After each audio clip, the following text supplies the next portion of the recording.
Welcome back into the Lions247 Podcast. It is the wee hours of the morning here on a Sunday, right around 3:30 a.m. as we sit down to record this podcast. We spent a long night in Beaver Stadium, left there a bit after 2 o'clock. We sorted some things out on the site. We have a bunch of content over at Lions247.com. If you're just waking up or if you're just going to bed, be sure to check out the site. A lot of articles. Mark Brennan's report card is already up. And this podcast will be among probably a dozen options you've got to look at from post-game coverage on Sunday, and then a world of recruiting coverage coming your way from Tyler Calvaruso. Steve Wiltfong already has a big story on a lot of reaction coming from the prospects who were in Beaver Stadium. And needless to say, they were pretty impressed by what they saw on Saturday night. So this has all happened. It's been a late Saturday, early Sunday morning, and the Iowa Hawkeyes are still searching for their first points of this weekend. It was a 31-0 shutout, folks, of the number 24 Iowa Hawkeyes. We happen to be sitting next to our friend David Eichel during this matchup, and you heard from David this week. He's the Iowa beat reporter for us at 24/7 Sports, and they're entering a level of ineptitude on their offensive end with their offensive coordinator, who happens to be the son of their head coach. And they go back to Iowa City with a mess. And God bless David. He's got some work to do with his message board and that beat right now. But this situation here in Happy Valley, Daniel, the vibes are very good. We'll talk about some extra motivation that we picked up on in the postgame. But this matchup, 76 total yards allowed by the Nittany Lions, who have about 400 total yards themselves. Iowa had 4 turnovers. They also had 4 first downs. Where do you start? It's an ass kicking. I'm sorry, kids. It's an ass kicking. Yeah, I mean, it's almost 3:30 in the morning here on a Sunday. I got to Beaver Stadium, I think around 4. So we had, I think I was there for almost 11 hours, but we're still leaving in better shape than Iowa is, Iowa was leaving the stadium. I mean, I think that was probably one of the more thorough beatdowns that I've seen, at pretty much any level above high school. A couple years on college beats, a couple years on professional beats. Just kind of watching a lot of football, seeing a lot of things. This was just very thorough. It was suffocating. I mean, I was really diving deep into the thesaurus to try to think of different ways to describe this and and different synonyms for beatdown. But I think I got pounds on the graphic below us here on YouTube. I don't know if you can see that. Pounds, Iowa. I tweeted out that Penn State throttled Iowa. That's one of my favorites, and that one was still left in the quiver when I got home tonight. But I think that Penn State really came out and established themselves tonight. Obviously, there were some other bigger games going on in the same window that maybe from a more national perspective, people might have been paying more attention to. But I do feel like that with this type of performance on this type of stage, that Penn State was really able to announce itself and really show nationally what they're capable of doing. I asked Adiza Isaac after this matchup what he felt like the statement that his defense was able to put out there on a national stage in this setting. It was the first time that CBS had come to Beaver Stadium in about 3 decades. It'll be something that happens more often, fortunately, moving ahead because of the new contract agreements. But with Adiza, he just said it shouldn't be a secret at this point, but this is a dominant defense. And I think we have all been talking about this here on the Penn State beat. Those of us who have been around the team all year, those of us coming out of the Rose Bowl last year have said, look, Manny Diaz is around for a year too. He's got the horses, and they have that ability to be elite. And to this point, they've checked all the boxes in those first 3 games at 3-0. But you look at West Virginia, they were certainly limited offensively. We had respect for their quarterback. You look at the next week, it's an FBS opponent in Delaware. It's hard to glean too much from that kind of a matchup. And then the next week, they go to Illinois on the road, and it's a team that wanted to kind of do it over again and run the ball at them, and they didn't allow it. They held Illinois under 80 rushing yards. They forced 5 turnovers. And then Iowa, you thought, okay, well, what is this going to look like? Iowa, if we know one thing about them, they're going to play it close to the vest. They're not going to put themselves in a lot of exposed spot to turn the ball over. And all of a sudden, you come away with 4 takeaways. One of them's on special teams. But this defense now, Daniel, is on a roll, and it's fair to call them elite when it's no longer a projection. And what they put out there today, again, 4 takeaways for this Penn State team, 3 of them by the defense, and 4 first downs allowed. I think they had 2 first downs through the first three quarters. Going into the fourth quarter, Iowa had more turnovers than first downs. That's where this defense is right now. Yeah, and we can have a lot of fun with this box score based on what Penn State was able to do over the course of the night, and also the way that the reserve were able to also, keep things very tight, in the fourth quarter. But we'll get to some other things that Denai Dennis Sutton said in a little bit, I think. But he had a very kind of telling quote about this game tonight. He said, "I think we were just out physicaling them. I think Iowa bases their whole persona on being the most physical and disciplined team, but I think we just out physicaled them." I think over the course of James Franklin's tenure at Penn State, I don't really think the Lions have really had the reputation of being a physical team, of being kind of the bad guys on the block, the bullies. Especially when you think back to that 2021 season where they went out to Iowa City, they got beat up, they come back 2 weeks later and just get run over by Illinois. I think I saw in the game notes after the game tonight that however many yards Iowa threw for, it was the fewest Penn State had given up since that Illinois game. Well, we know why Illinois didn't have many passing yards in that game 2 years ago. So I think that Penn State has really been able to transform the identity a little bit. Obviously, the bigger tests there are waiting. Ohio State, and then later in November against Michigan, then you're really going to know how physical you are. But I think for Penn State to have that mindset going in that they want to be the aggressor, they want to set the tone physically. They don't want to get punched in the mouth. They want to deliver the first punch. I think that that's maybe something a little bit different. And I think that that's kind of an identity that is starting to develop, especially when you factor in the way that the running game has been kind of grinding things out, what they did against Illinois, how their running game has looked a little bit. I think you're starting to see a bit of an identity for this team.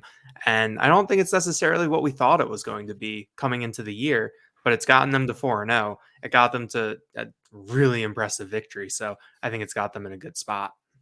We'll talk more about this defense and why they took this game particularly personally. And I don't think it's that much of a surprise that 2021 matchup had something to do with it. But speaking of identity, I mean, this is a ball control, conservative type offense at this point. It is short to intermediate routes. I mean, that's what we talked about early in the season. That's become the hallmark of this team so far. It's essentially Drew Aller playing darts 6 to 8 yards down the field. And Iowa was very good for the most part today at making open field tackles, one-on-one situations. You got to give them credit. The Hawkeyes defense came to play, and they were not allowing the Nittany Lions to get explosive plays downfield via missed tackles. But I just think it's really impressive how even when the ground game it continues to take a couple quarters to get going, that attrition, I think, is wearing down teams. You're seeing the second half, this team run the football with more authority each of these games now in Big Ten play. I think that will continue because of what they're able to do up front. When you can bring a guy like Vega Ioane in as the sixth man, yeah, that's helpful. If you watch him play football right now, folks, the way he's pulling at guard at 350 pounds, he looks like almost a massively jumboed out fullback. I mean, this guy is really impressive what he's doing in this kind of a role. He played a lot on the right side today. Salim Wormley went to the sideline for a bit. He stuck around there. JB Nelson was back, providing that nastiness that James Franklin wants. But I also think, just to note here, and I'll throw it to you on offense in a second, Olu Fashanu, to me, looked the part tonight. I think there, we didn't see much of him early in the season. He played 50% of the snaps cumulatively between that opener and the Delaware matchup last year on the road against Illinois. I think all that offensive line, probably took some bumps and bruises along the way, figuratively and literally. So it was hard to really come out of that and say that, someone was an absolute rock star. I thought tonight Olu Fashanu was an absolute rock star, and he prevented this thing from ever really going awry in the pocket for Drew Aller. He contributed to that. One sack given up during a 4-0 start. That is 1/3 of this regular season.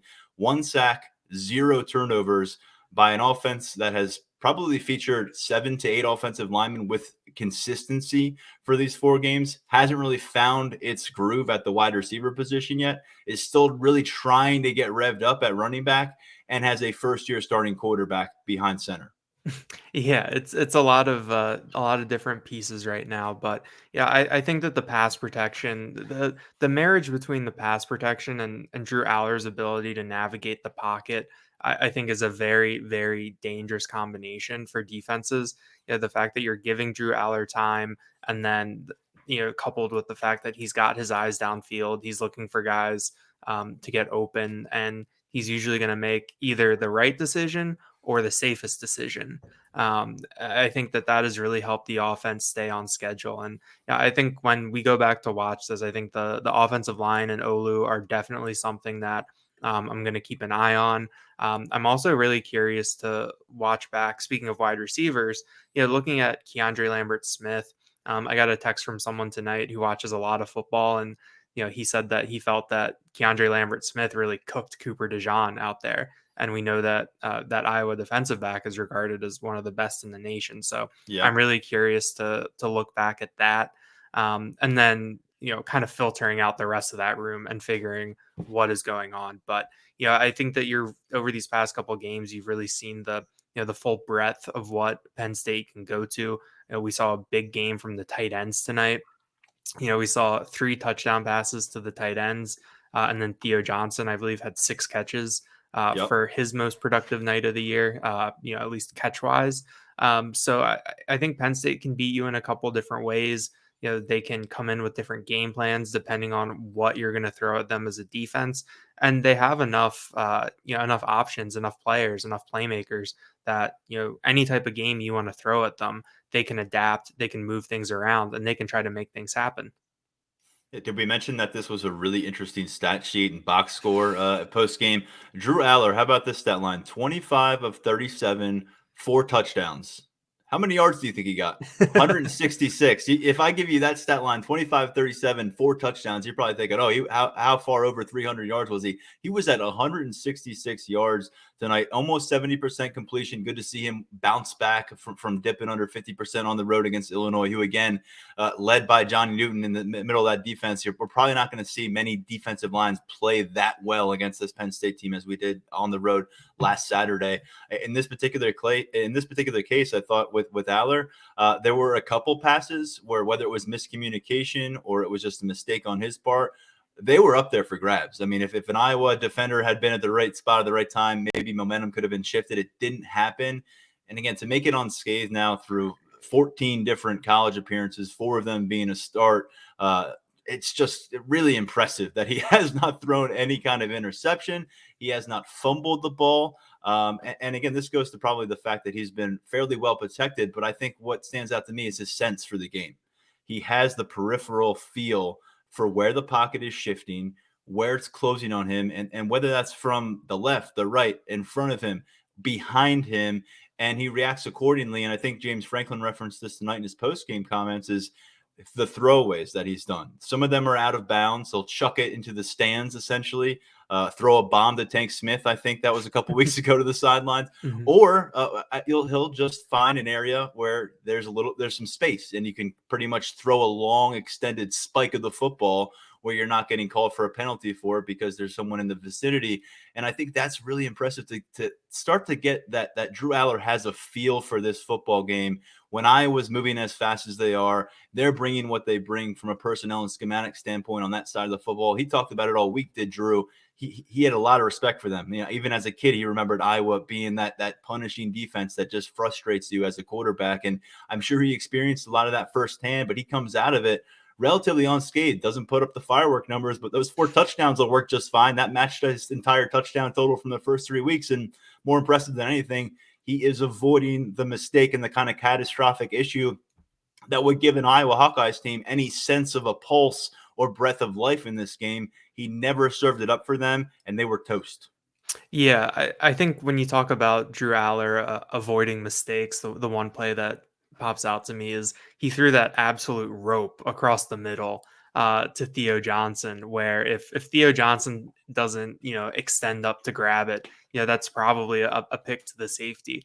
I think that there's a couple plays like that, across the course of a game. And I think it just speaks to what Drew Aller, what his priorities are in terms of protecting the football, and then the playmakers that are around him. I did think that the Iowa defense played pretty well. I think that it was almost attrition with them to a certain point, where your offense isn't able to do anything. I thought that the game script was kind of going against Penn State early. Torrey Taylor pins Penn State, inside the 10. They end up having the ball on third down on their own 1 yard line after a couple questionable calls. And you kind of thought that, oh, this is, this field position battle is just going to wear them down. And that's going to be, what is the difference? Because I really think that was a really big factor 2 years ago in Iowa City. That there were so many times where Penn State had to, take the ball inside their 10. We don't need to relive that with Taquan Roberson. And the fact that they were able to kind of get out of that. The defense was a big factor in that. That Eric All fumble was huge, I think, in terms of momentum in the game. But that really flipped the field position and took the offense out of, some early adverse situations and allowed them to get into a rhythm, get moving, and that really paid off. Eric All, who of course scored a back-breaking touchdown in a Michigan Wolverines uniform here a couple of years ago. That fumble really that pretty much was it for Iowa's offense. At that point, if he had not fumbled the football, they're looking at a 1st and goal inside the red zone, or relatively early in the game. And all of a sudden, 4 possessions later, they mustered 4 total yards from those possessions, and we just never really saw another spark from Cade McNamara and company. But with this team, let's focus a little bit more. You mentioned the big night for the wide receiver room. Tyler Warren's up to 4 touchdowns all of a sudden. He's got 4 touchdowns in the last 3 games. Theo Johnson came alive, as you referenced, going 6 catches, 42 yards. He made an NFL-type grab, going up and getting that one. Like you said, if he doesn't, maybe that's in the breadbasket of an Iowa safety. That's early portion of the game. But it's Theo Johnson, and we talked about him being who he is for a reason. We're starting to see more of that with his opportunities. He had 33 yards after the catch, did Theo Johnson as well. And then Khalil Dinkins, who we can, heard really good things about all of August, solidifying himself as the number 3 tight end. We wondered if one of those younger guys would be nipping at his heels. Redshirt sophomore year. His father is a former NFL veteran tight end, so you like the bloodline there, but we weren't sure about him being a Power 5 tight end when he got to campus. We're getting more clarity there. Caught a touchdown today, and it wasn't just your standard touchdown. It was a 4th down play, and it was a bullet from Drew Aller, and it was well covered. And you got to get Dinkins credit. It ended up being his only target of the night, but that's one of those plays where because he makes that and Penn State separates itself, it felt like I was just flipping behind and it was getting late early in Beaver Stadium.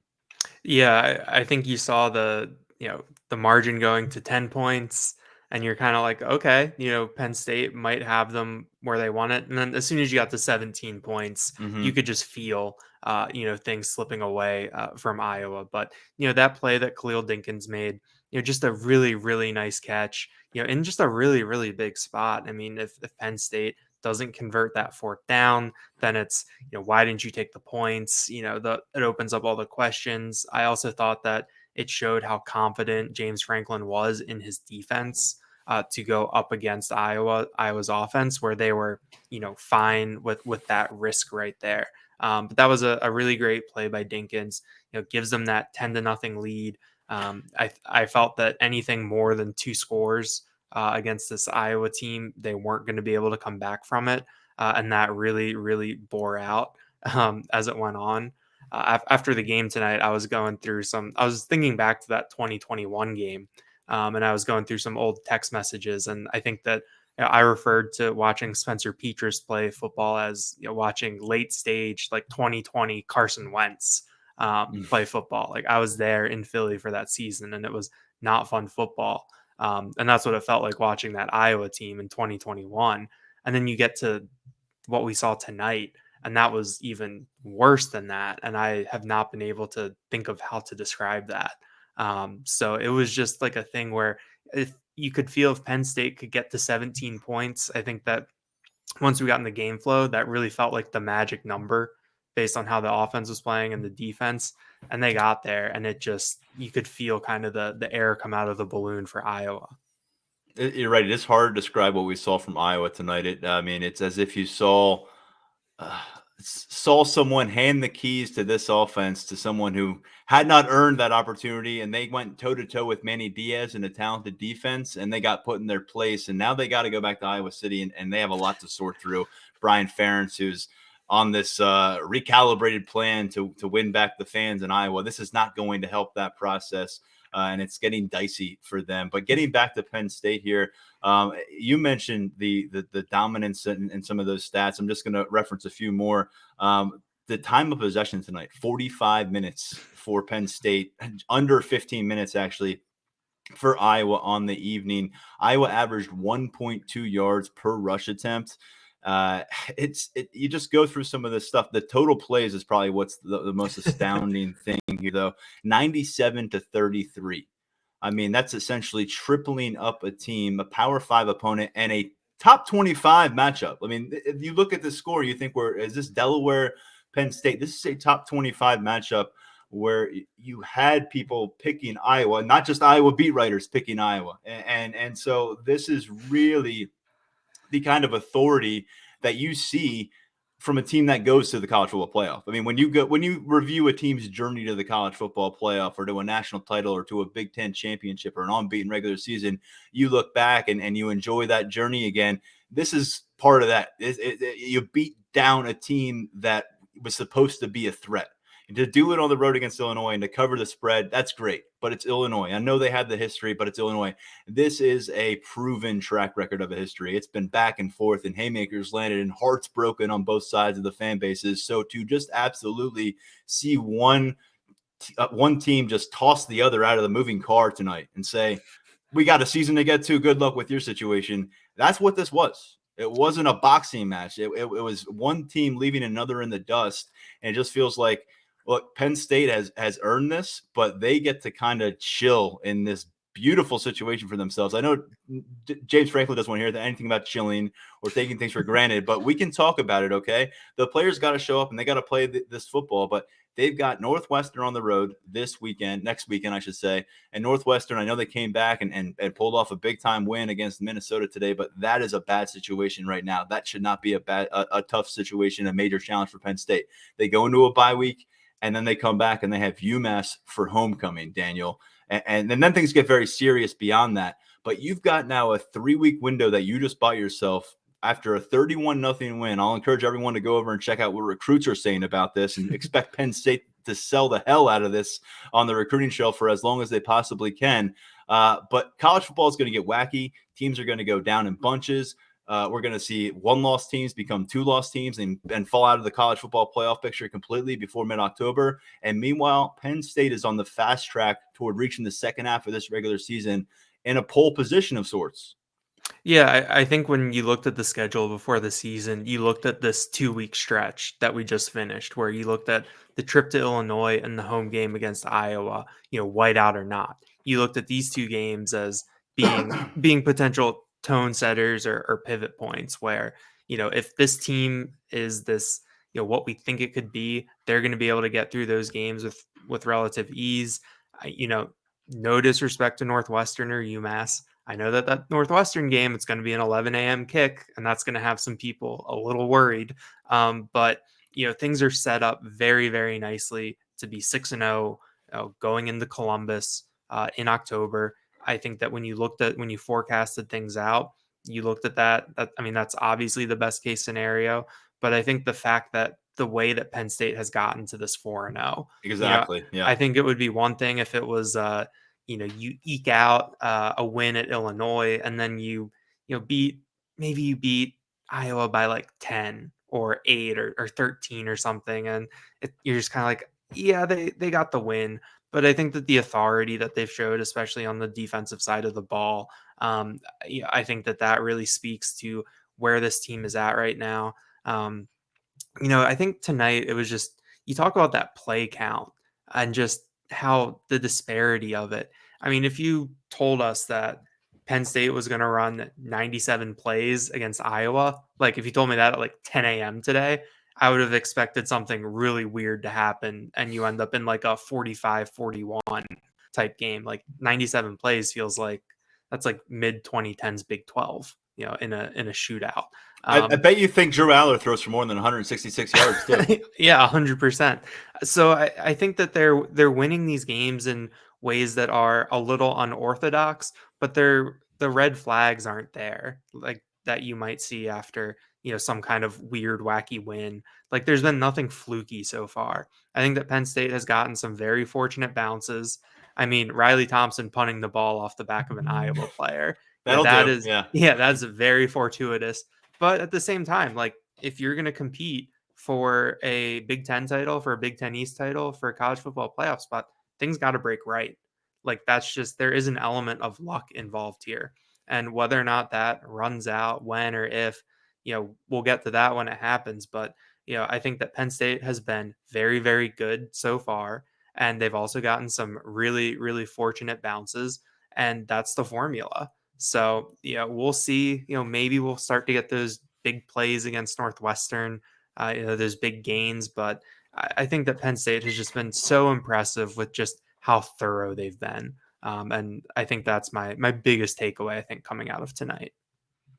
They haven't had to rely on luck. They haven't had to rely on bounces. Those things have maybe helped them along, but we haven't said, well, it's a good thing that happened because Penn State would have been in trouble. And it's really impressive. Again, when you give up one sack in the first third of the season and you're not getting 10 penalties a game and you're taking control of the ball, where you're the only team in the entire country, everyone who plays at the FBS level has found a way to fumble a ball away or throw the ball to the other team. Penn State hasn't, and we've already talked about the moving pieces that they have in place. But I think maybe alongside those couple of aspects about what impresses you most about this 4-0 start coming out of this matchup is the health.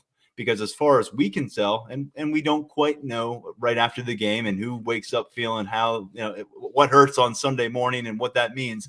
But what we do know is Harrison Wallace was back on the field today. He was a question mark for us. Now, did he get as much run as we anticipate he will over the course of the season? Probably not, but he was back out there. He was deemed worthy and valuable to be out there playing wide receiver again. So he's an important piece of this offense, and he'll have bigger nights moving forward.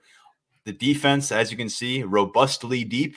And at this point, I think, Daniel, it's just you can work your way down the two deep, and there's just not an area where you say it's super impacted by injury. That's fortunate in some ways, but it also is a testament to the work that they've put in through the offseason and how they put guys on the sideline when they can during this portion of the season. Before we get away from the offense, though, Daniel, I want to get to Keandre Lambert-Smith. 11 targets recorded on the official stat sheet, 8 catches for 66 yards, was slippery in some of those moments, came up with a nice catch, showed off his ability there, a touchdown.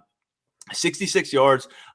He's 65 plus yards through the air now in 5 of his last 6 games. This is the kind of consistency that he had searched for in his career. Now I think it's very clear that Drew Aller has the trust in him.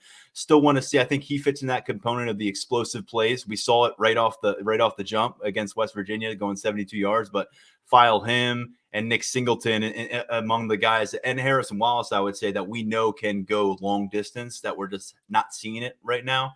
But I think Keandre Lambert-Smith is starting to show up and maybe not putting up monster numbers, but he is validating the trust of Drew Aller, which is going to buy him more opportunities. And what he told us till August and what he's told us for his entire career is he feels like when the opportunities come and when he's earned it, he's going to maximize it and look like a star. He's still got some work to do, I think, in achieving star level status, but he has been the man at the forefront of this receiver group. There's no question about it. And I think he fit the bill today. Yeah, I've really liked what we've seen out of Keandre Lambert-Smith. He did have a pretty costly penalty today, the face mask on the personal foul. I mean, I think that's a foul you don't normally see get called super often. And I think that it doesn't fit into, the losing a composure penalty. Yeah. Like we saw last week. That's a split second trying to make a play and physics. I mean, it's you put your arm out and the guy's face happens to be there. But I think that he has a lot of juice. It's just when he has the ball in his hands, it does feel like he can go the distance at any time. I would like to see some more deep shots to him. I think that that's something that is really missing. And I think that he is someone that, he can do it. We saw it in those last 2 games last year, and even in that West Virginia game. So we'll see kind of how that develops, but I think that he is the type of player that is really, really playing himself into the like that NFL conversation, that high level wide receiver combination. The consistency, I think, is there. And I think the fact that Drew Aller seems to really, really trust him, to give him those 11 targets, to keep going back to him. I think that that's something that really showcases the development for him, especially where, last year he lost 2 very, very reliable receivers in Parker Washington and Mitchell Tinsley, neither of whom, I think occasionally Parker Washington, could really, really break one, but those were guys that was very reliable possession receivers. Keandre Lambert-Smith, we know, can be a game breaker, and that really does bring something different. But to see him have this kind of game where he's a trusted option, I think it shows his growth, shows his development, shows his trust with Drew Aller. We'll have our snap counts piece up at Lions247 coming out of this game, but something I'm going to be curious about is just how those were distributed among this wide receiver unit, because Harrison Wallace didn't get the start. Dante Cephas got the start outside along with Keandre Lambert-Smith. Now, Liam Clifford was announced as a starter, as he has been in the past, but it was once again the 2 tight ends officially being with that first team unit, and Tyler Warren and Theo Johnson. They went on to have a big night. Yet Clifford with 2 catches for 17 yards. Cephas had 1 catch for 11. And by the way, I thought he showed some really good burst on that 11-yard reception. I'd like to see more of Dante Cephas with the ball in his hands. The few times we have got a chance to get glimpses at that lately, I think he's done some good things. And meanwhile, Malik McClain took a big step back offensively today after 45 plus offensive snaps on the road to Illinois. I don't know how much he played, but I don't believe we saw him until pretty far into the second half at wide receiver. Harrison Wallace was on the outside. Omari Evans, who we're still really waiting to see take the next step. And then from a production standpoint, and really get some significant run out there. So again, a lot of questions. But what do you make of what we saw wide receiver tonight beyond Keandre Lambert-Smith? Yeah, the Malik McClain placement on the depth chart, I think, really stood out in terms of, in the fourth quarter, just kind of looking down there and being like, oh yeah, there's number 11. We did see him with the top special teams coverage units.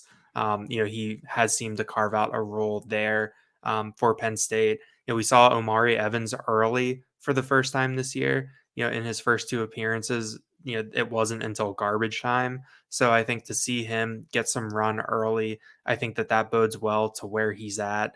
He's someone too that we know has that game breaking speed. He has a trait that can really, really swing things for you.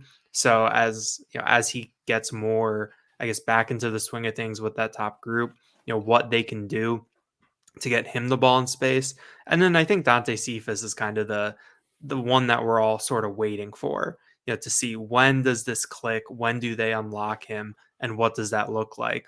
I think the fact that he got announced as a starter tonight, I think that took all of us by surprise a little bit. I think that shows what he's been doing behind the scenes, where his arrow is pointed in terms of his ability to make an impact on this team.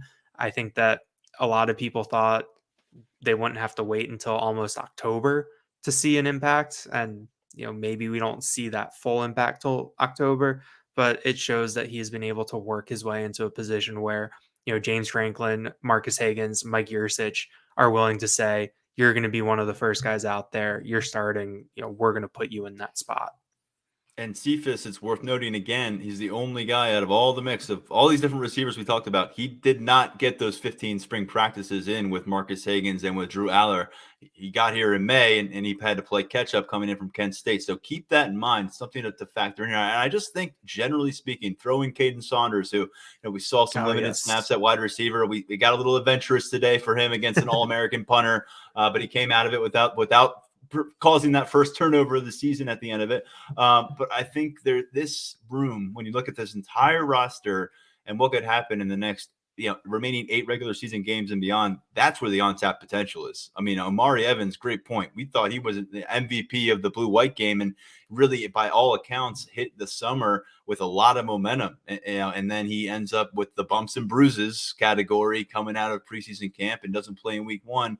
And then Caden Saunders, we've addressed that quite a bit in the week leading up to this game, what he brings to the field with just about sub 4.4 speed himself.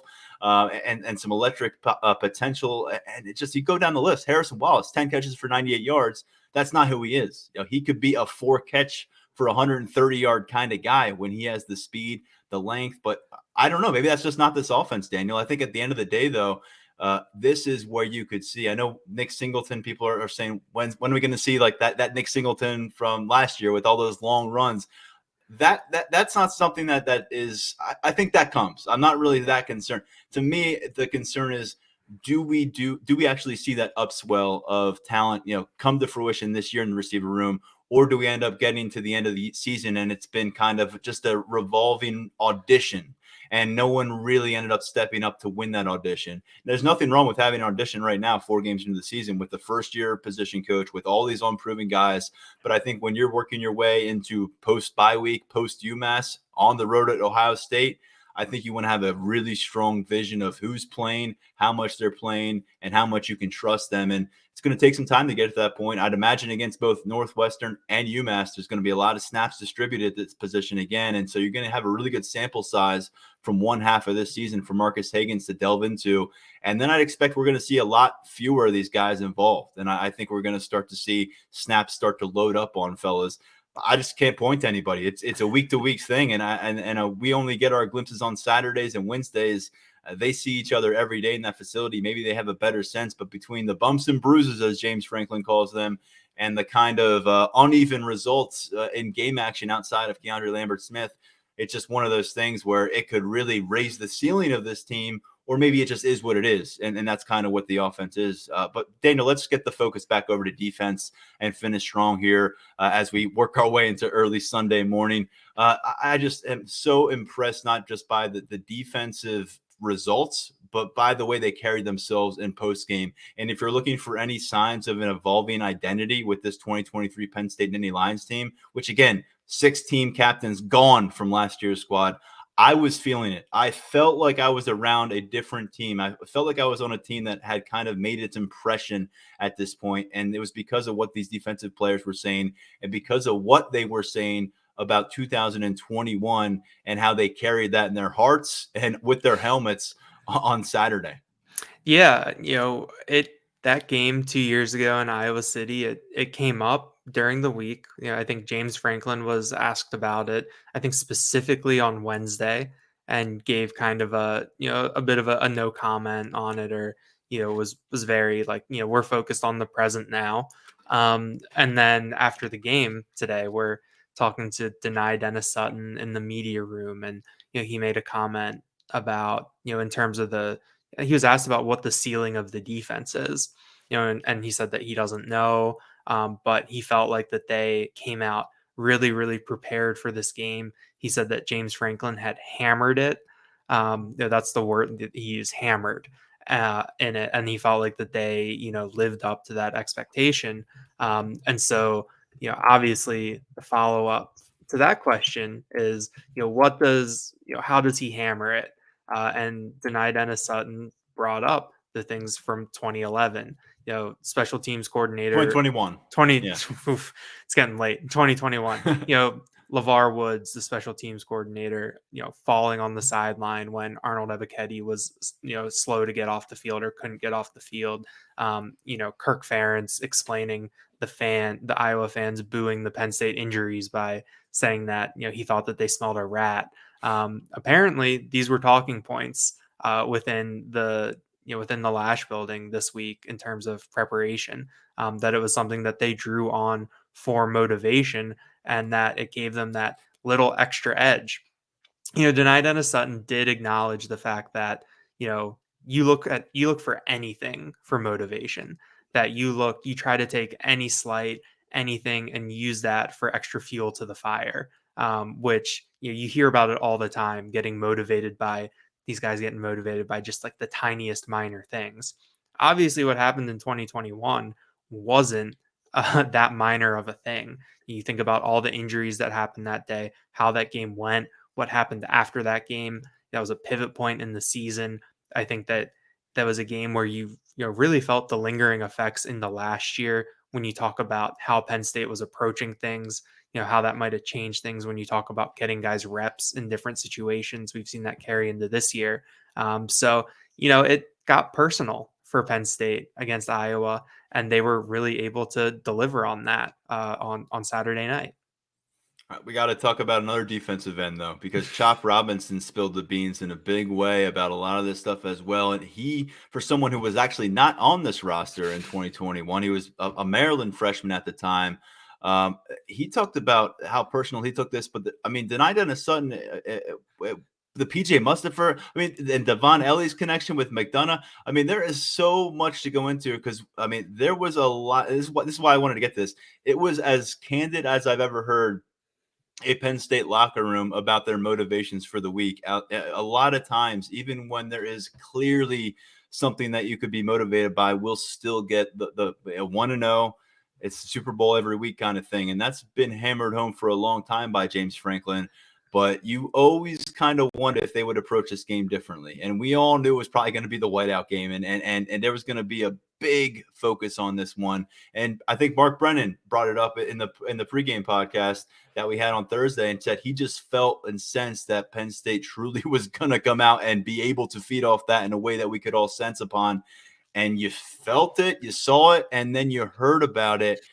Get into what Chop Robinson, because he was about as demonstrative in his feelings about Iowa and what 2021 meant to this week as any player that we heard from.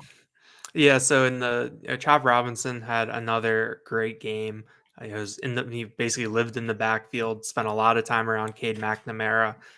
It took him a while though to get Cade McNamara to the ground late in the third quarter. He has the strip sack off the edge. He gets up. Adisa Isaac recovers the fumble. Chop Robinson is celebrating with Abdul Carter, and they both flop onto the ground to celebrate. And after the game, Denai Dennis Sutton said at first that that was an imitation of LeVar Woods, the Iowa special teams coordinator, what he did when Arnold Ebiketie was on the ground in Iowa City. And Chop Robinson said, that's what I was doing. And, he got the idea for it when James Franklin was, going over this, motivational material, I guess you could say, for the week. And Chop Robinson decided, I'm gonna use that when I make a big play. But he talked about, for a guy who wasn't in that, wasn't on that team, he talked about that he has a relationship with Arnold Ebiketie. I think that Ebiketie is someone who's been around the program, a decent amount since leaving. So Chop has been able to develop a relationship with there. He was obviously teammates with PJ Mustipher last year. Both of them are also from Maryland. So there's a connection there. And he said that it just, it made it personal, to know those guys. We know that injury for PJ Mustipher that he had in Iowa City was pretty devastating. And that it's something that, changed the trajectory of his career. Yeah. When you talk about, he was probably going to be an NFL draft pick after that season and goes undrafted. But yeah, it was, Chop Robinson has been pretty candid when we've talked to him about things like this. Last year after the Maryland game, there's a similar thing where he did a celebration that was directed, at his former program. And, he talked about that after the game. But, I think that hearing from him about, the fact that it was, personal, that, he knew these guys and that he felt that they had been disrespected. And, he, felt like that Penn State is a program that shouldn't be disrespected. They should be treated with respect. And that was his way of showing it. Yeah, and I'll give Dennis Sutton the final word here in some way. Here's the quote from your story, Daniel, and you have the story up at Lions247.com. And I encourage everyone to read this. There's a lot of voices in here. A couple of the offensive players weighed in as well, but a lot of attention on the defense because of what they did. Here's what Dennis Sutton said, quote, "I was watching the game when PJ got hurt. They were booing. We went to the same high school, and that hurt me, man. I was like, bro, they're really booing my brother. And then Devon went down, and then that game just went to shambles. We could have won that game, but we didn't. It hurt me. I don't think any team should be booing when any players go down. I feel as though that's very disrespectful to the players, and that's not something that we do at Penn State. And you all saw the GIF going around about some of that Iowa fan reaction that occurred that night in Iowa City. And you don't like to paint with a broad brush and say all Iowa fans were guilty, but it did get out of hand that night, and it was bothersome as someone who just roots for young men, who regardless of what team you're supporting, these guys are out there giving their all, and no one wants to be slumping over to the sidelines. And we all knew, I think, when we covered PJ Mustipher, and that's the one that really bothered a lot of us, because PJ Mustipher didn't leave the field, and he was a team captain. And so I think you can understand if me and the media were kind of rubbed the wrong way by that, how would they feel? They had to get on a plane, lick up their wounds. They never really recovered. As you said, they spiraled out. So I think it's great to see them beat their chest after this. I think it's great for them to say, yeah, we were pissed off. And you know what? We made them feel it, because they did. They went out there and they held Iowa to 4 first downs, less than 80 total yards. They dominated. Again, it was an absolute bully in the playground situation, and they did it the right way. They didn't do it without class. I thought there was nothing excessive after the plays, nothing like that. So I'll give them credit. But I like this version of this Penn State team. I appreciate that they came out and said, this is how we were feeling. You know why we felt this way, and we wanted to go out and show it because we're a team that's capable of doing that. And I think if Penn State can own that, and maybe their identity does evolve a little bit beyond that, every game's in a vacuum, every game's 1-0. I want to see this team maybe take on. We have a journey this year, and there's stepping stones. And I know James Franklin wants that 1-0 mantra, but apparently he was okay with diverting the plan a little bit. Maybe we wouldn't have known at what scope if these defensive ends didn't conduct great interviews with us after the game. But I'll tell you what, I appreciate what James Franklin did this week, and I bet behind the scenes, the conversations that went on between the staff away from the players, there was a lot of emotion involved. And I bet the celebration that's occurring right now and the celebration that will continue tomorrow when they get into the film room and really dissect this one and give each other high fives and hoot and holler a little bit, it's going to be cathartic, and they exercise some demons, and they're 4-0. I think that this also really speaks to the culture that you have especially on that defensive side of the ball. And you talk about these guys that, Chop Robinson never played with Arnold Ebiketie. Nittany Dennis Sutton overlaps. Both Chop and Nittany only overlap with PJ Mustipher for 1 year. And like we said, they weren't there in 2021. But the fact that they want to pick up for that kind of guy who isn't in the team anymore, they weren't around for him for a long time, but they want to play for him and do something for him. Nittany Dennis Sutton said that he and Devon Elise, who also went to McDonough, they FaceTimed with PJ Mustipher right before Dennis Sutton came into the media room. And someone asked oh, what were you guys talking about? And Nittany said, oh, just when we're going to be able to get dinner again sometime. But then he acknowledged that they were excited to, I think he called it a get back, back for him, for PJ. So I think that shows that it's a peek into a look beyond the 1-0 vacuum. And it does show that as much as they want to make every week, its own Super Bowl, its own thing, there are extenuating circumstances. And I think that it also shows a really good coaching job, that you're able to divert from that 1-0 mentality a little bit, bring in some external, noise. That was a ton of noise after that game. And when, anytime you talk about that game, it's a very emotionally charged thing.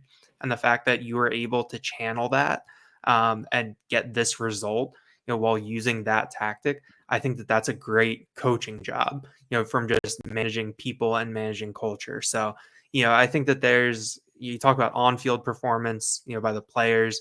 I think the coaching performance tonight was also very good, but just managing the intangibles. I think that Penn State did a really, really good job in that. That's obviously a button that you can't push every week. I don't think that they're really going to be saying that, oh, we only beat Northwestern 17-7 last year. We need to run it up on them. But I think that pushing this button at this point, it worked. And that's another kind of, tool that you can pick up on when you need it. Yeah, we said before, this coaching staff is just hitting the right buttons psychologically. It feels like with this roster, there's a lot of talent, there's a lot of egos, and in modern day college football, there's a lot of opportunities for relationships to fall out and go sour. It just feels like this team's in a good place going through a month of this football season. Daniel, we'll have a lot to talk about in the upcoming week. We got Northwestern matchup, but we'll have a lot of big picture conversation because these two games, when you look at it, you talked about it before. These were like a litmus test type of stretch. That's kind of how we would view Penn State's remainder of the season, was how they get through these couple games. Now that you're through it, they're 4-0. They were not just normal wins. They did this against an Iowa team that stung them very hard in 2021. They did it against an Illinois team that stung them very hard in 2021. Those were heartbreaking losses. And I think what people were curious about going into this year is, would Penn State be building off of 2022 when they won the Rose Bowl and finished with such a high note, or would they be reversing course and maybe trending back toward a 7 or 8 or 9 win kind of a thing? And right now, the early returns are pointing us toward this team is building back towards double digit and then some kind of results. So I think that's very good to see. But the big thing is the red flags just aren't there. I mean, you could probably point to the kicking game still. Alex Felkins had a great conversion from, I think, 45, 46 tonight, and then missed from 43. You want to see some more consistency from the special teams, I think, in general. But right now, Daniel, really buttoned up 4-0. And tonight, they played bully ball. They had a long, sustained drives. Was it 5 possessions that went 10 plus? It's really just running out of descriptions, running out of time, we're running out of brain function at 4:00 in the morning. So we'll call it a night. Anything else to add before we say farewell? No, I just had to stifle a pretty big yawn. So I think that's the I think that's the cue from our Yes. internal producers. Yeah, that's right. Well, thanks to everyone for following along. If you're checking in with us early on a Sunday, or for whatever reason still up from the game last night, and you're catching this when it's freshly released, we appreciate all of you. 4 more episodes coming your way between Monday and our postgame podcast after the Northwestern matchup. Again, Penn State wins 31-0. On behalf of Daniel and myself, encouraging everybody to go to Lions247.com right now and go check out everything we have coming out of this matchup. All the team coverage you come to expect, report cards, snap counts, rewind, but a ton of recruiting. I mean, it's going to be a ridiculous amount of recruiting content. Steve Woldfong already has a big story up. The director of recruiting for 247 Sports, Brian Doan, will weigh in. Tyler Cavaruso, I already took a peek. He has like 6 stories scheduled to publish between now and 10 a.m. So it is a recruiting extravaganza going on in between all of the news on this 4-0 Nittany Lions football team. Daniel, good work. Thanks again for lasting with me this far along into the night. We'll talk with folks again real soon. Stepping aside for now, I'm Tyler Donahue. This has been the Lions 247 Podcast.